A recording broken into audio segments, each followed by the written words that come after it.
해외 유입에 따른 코로나19 확진자가 여전히 크게 줄지 않고 있어서 걱정입니다. 하지만 격리 해제도 꾸준히 늘어서 지금 완치율이 50%에 육박하고 있다는 소식도 들립니다. 14일째 지금 완치자가 더 많이 나오는 그런 골든 크로스가 이어지고 있습니다.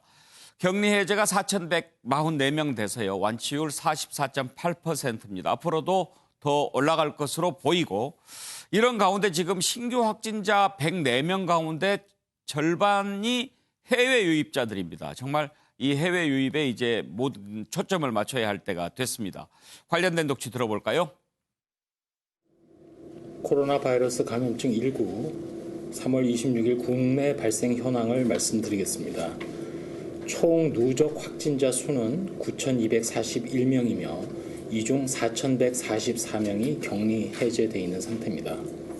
누적 확진자 중에 284명이 해외 유입 사례이고 이 중 외국인이 31명, 따라서 나머지 253명이 해외 체류한 우리나라 국민입니다.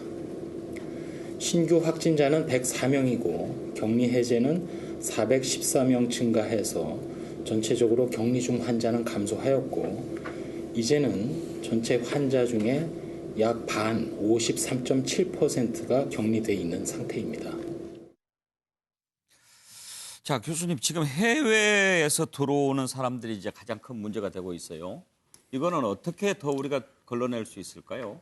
지금 상황에서 보면 해외에서 계속 입국하려고 할 것입니다. 우리 유학생들이라든지 혹은 출장 가셨던 분들 혹은 교민들도 우리나라의 환경이 굉장히 좋아졌기 때문에 올라오고 그러기 때문에 하지만 유럽에 비해서는 지금 미국발 입국자들은 상당히 그 위험도는 좀 아직은 적은 상황이고 지금 우리 방역 당국이 모든 방역 역량을 다 해도 미국에서 들어오시는 분들까지 전수조사하기는 어려운 상황입니다.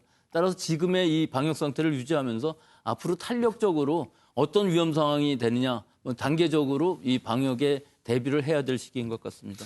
근데 앞으로도 해외에서 들어오는 사람들이 더 많으면 많지 줄어들 것 같지가 않아서 말이죠. 근데 실제로는 꼭 그렇지만은 않은 것이 들어오려고 하더라도 사실은 비행기 편이 그다지 많지가 않아서 실제 들어오는 분들은 이거보다 많이 늘어나지는 않을 것으로 보이고요. 또 우리나라에서 귀국 편을 많이 지금 만들고는 있지만 그 조건이 상당히 까다로운 부분이 있거든요. 그렇기 때문에 급격히 늘어나지는 않겠지만 들어오시는 분들은 굉장히 많을 것이고 문제는 그중에 유증상자들의 그 비율이 상당히 많이 높아지고 그 확진율도 높아질 것이라는 우려는 분명히 있죠.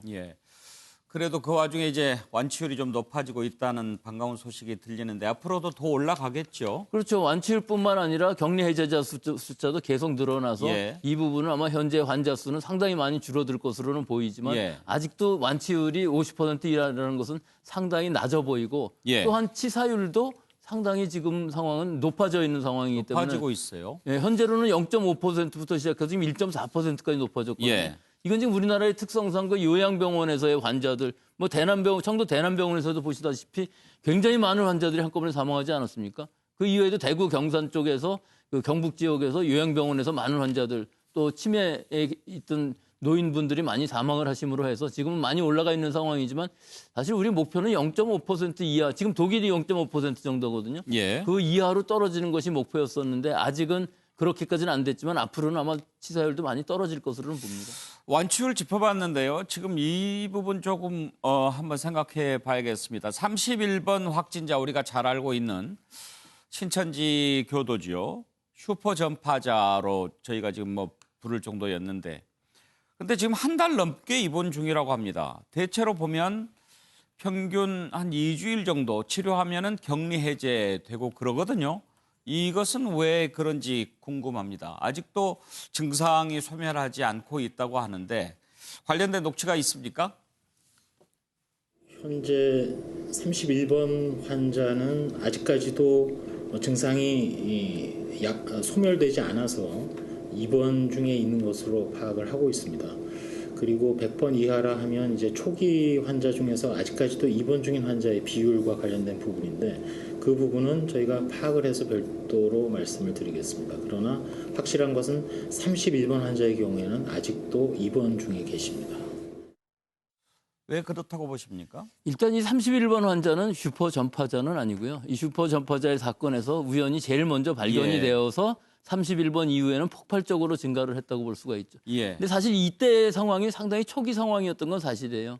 근데 이 시기에 감염되었던 사람들이 사실은 잠복기 다 지나고 발증이 되면서 환자가 되었는데 각각의 그 증상 또는 면역 상황 또 언제 진단이 되었느냐 분명히 이 시기에 있던 환자들 중에서는 진단 시기가 늦었던 분들이 많이 존재를 해요. 예. 즉 대구 경북 지방에 그 의료 공백이 일어나면서 진단 자체가 늦어지고 또 치료 시기가 늦어졌던 사람들이 많이 있었기 때문에 한 달 이상 치료가 돼도 바이러스가 완전히 완치가 안 되는 환자들도 상당히 많이 존재를 했었고 예. 지금도 그런 상황은 그렇게 설명은 되지만 아마 앞으로는 이분들이 많이 치료가 되고 퇴원을 하신다면 격리 해제가 되고 퇴원을 하신다면은 이런 부분들도 많이 해소는 될 것으로 봅니다. 예.